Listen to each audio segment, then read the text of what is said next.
Oh my gosh. The reason it's sticking is there is a burr. Let's see if I can take that burr down.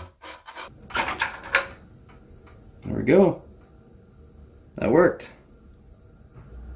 This is what I was talking about that's so unique. We're out. Look at this. Oh my God. Welcome back to Fast Monty's Garage. So today is part 4C. I know it's taken a while. Didn't know I was going to have those hurdles, which you always do in a project like this. But today, I hope to get the cam and that stubborn lifter out of its bore. It's probably bored off its ass. Ha! I know, bad daddy joke, sorry. But if this is your first time here, this is how it all started. Sheared a lifter, had to take the engine apart, get it out of the car, etc., etc. And if you subscribe, you'll be notified of parts 5, 6, 7, 8, 9, 10. We put it all back together again. Wow, I'm actually rhyming today too. Sorry, tough day. So we're going to get that timing chain off, timing set off, and what I really want you to pay attention to is what I did behind the pulley on the camshaft. If you have a Pontiac engine and you plan or are running a roller cam, pay attention. You might like what you see. So that being said, let's get at it. See you in a minute. All right, team. We are back to the front of the engine. And I wanted to point out some unique features here that not everyone is aware of. And those of you that are like-minded like me, want the best for your build, I highly recommend what's behind this pulley. So this is a RollMaster double timing chain with a crank hub that has different settings for retard or advance for the cam. The reason you need that is on custom cams there is a measurement which is right here on the cam card. These specs are for cam installed at 108 degrees intake centerline. So when I installed this cam, I used what's called a cam degree wheel, and by math and by experimentation you figure out what's the best setting, and this happens to be 4 degrees advanced to reach that 108 degree center line. It's very important, otherwise you're not going to get the true power out of your camshaft. Now that being said, let's start taking this apart. Now if you guys remember, this is an eccentric ring on the end of the cam is for the fuel pump. So the fuel pump rides up against it, so as this goes up and down, the fuel pump lever goes up and down. So that's how the fuel pump works. Now we just need a few tools here. So I have a 3/4 inch socket. I have my Pry Tool. The reason is these two sprockets have to come off at the same time. You can't take one off. There's not enough free play in the chain. You have to take them both off at the same time, and you want to be really gentle. And we'll go from there.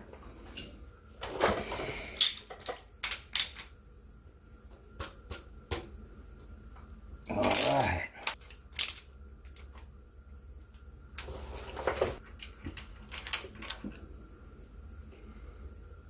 There's that. Before I forget, I want to mark where I am here. So if I'm looking right at the axis of the cam and the crank, I'm going to draw a line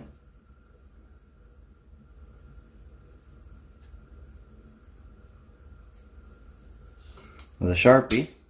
It will come off eventually. So I'm just going to I want to keep this together. I'm going to take it off and put it back in its box. So here we go. Nice and gentle.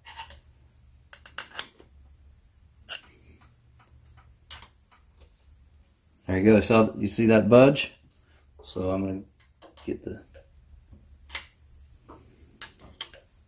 There we go. It's really not on tight. It's a nice slip fit. You see how the whole thing moves at the same time?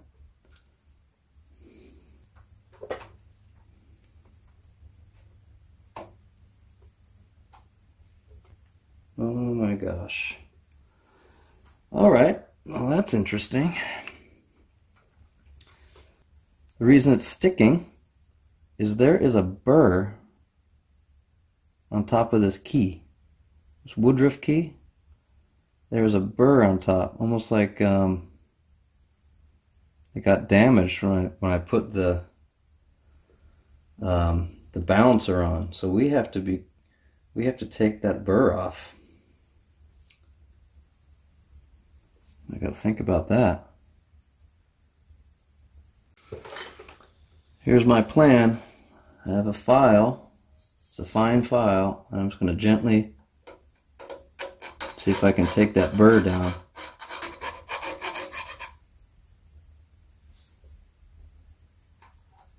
I'm doing my best not to touch the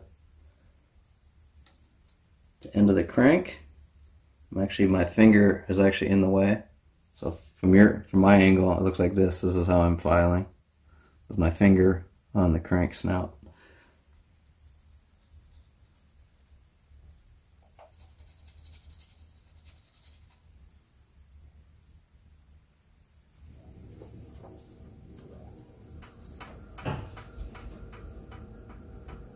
Okay, let's see if that helps.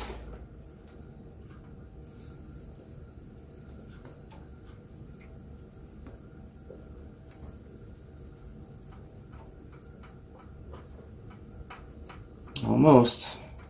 A little bit more to go.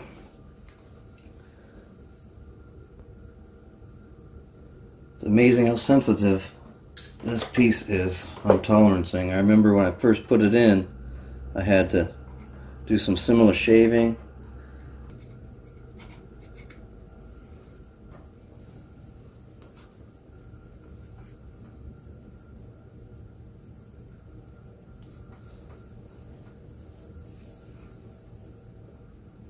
Okay, let's see.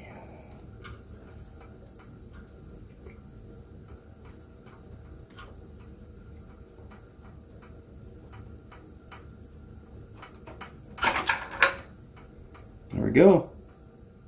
That worked. So there's the marks I made to make sure they're lined up when I put it back on. I know it's at it was at +4 on this keyway, and that's at top dead center on number 1. So we all have to remember that. And the key is towards the bottom on the cam. I wanted to show you guys what's so unique, what I was telling you about. Now on the back side,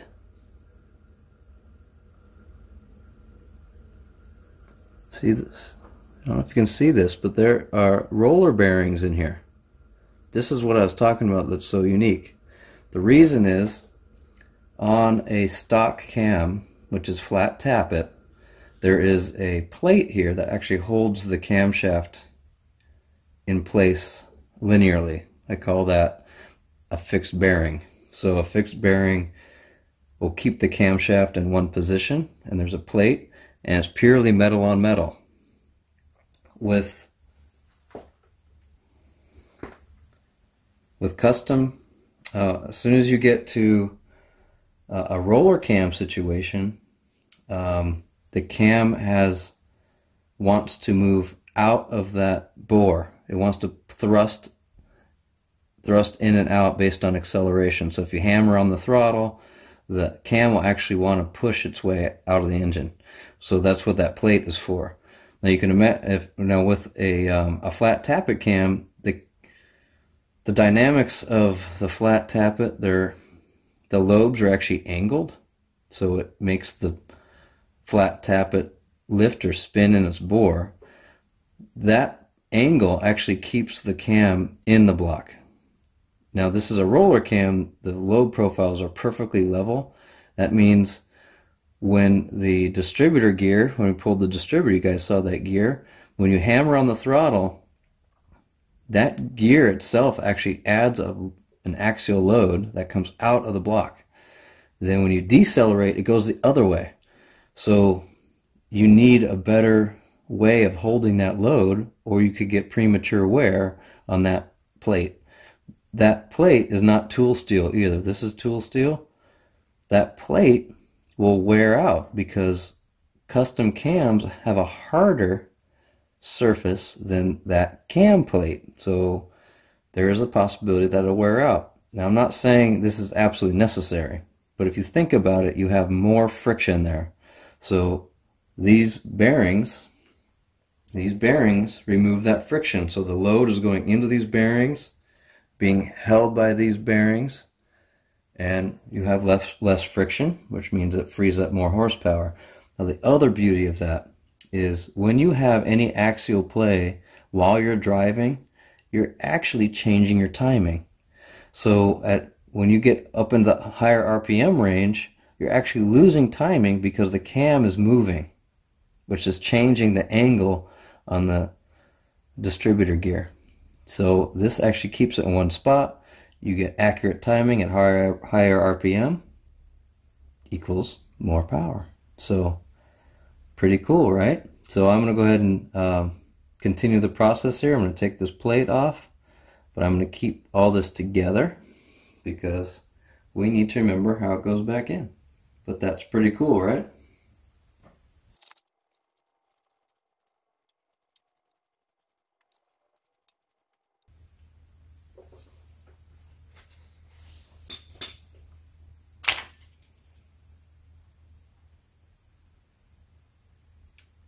And there's the other set of bearings. That's a true fixed bearing. You have bearings on both sides of the plate, which keeps it in position. And you'll see there's no wear here. This is what it should look like. And there's an oil hole, so it's getting oil pressure. That matches up, see, like that. That's how it gets the oil to the bearing. Okay, next up, let's get this cam out of here. And this is always helpful. It's a cam tool. Basically screws in.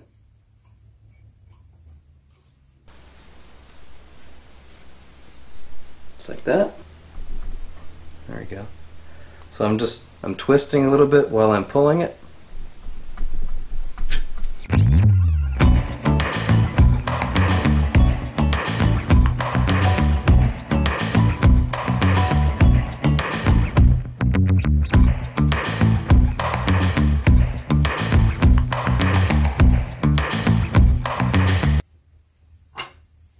We're out.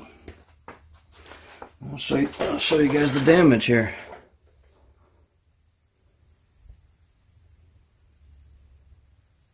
Right here. It's really rough, it's chewed up. And there's a possibility you can probably grind that down and save it, but then you wouldn't have your original spec for lift. I mean, it's not a lot. You could probably salvage this.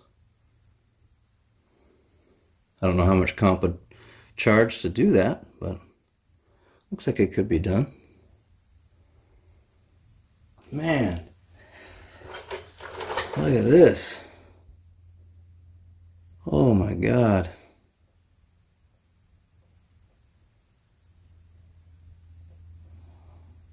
Wow. Wow, wow, wow. Wow.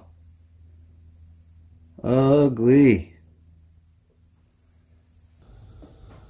So we got the cam out just like we want. That was our goal in part 4. So that's great. Made good progress. I showed you some unique tricks, especially with the fixed bearing on the the roller bearings on the camshaft. And cam came out fine. I inspected the bearings, the actual cam bearings, and they're fine, so that's good news. That means any debris was caught by the filter. I'll probably do a little video on how to cut open the filter. Might be good for everyone to learn. And the next step here is going to be drop the oil pan, and we get to go fishing for lifter parts, because there's still a bunch of rollers in the pan. Whew. Anyway, so hey, thanks for sticking around. I hope you enjoyed it. I hope you learned something. If you have any questions, leave a comment below, and let's have some more fun. So part 5, I'm going to do some more cleaning. I'm debating taking the heads off or not. I don't know yet. I probably will, just because we're here this far. And I might even paint them blue. Make them Pontiac blue, right? So anyway, again, thanks so much for watching, and please subscribe if you haven't already so you can get the next part 5, part 6, etc. And tell your friends. Other than that, you know the drill. Build them fast, but drive them faster.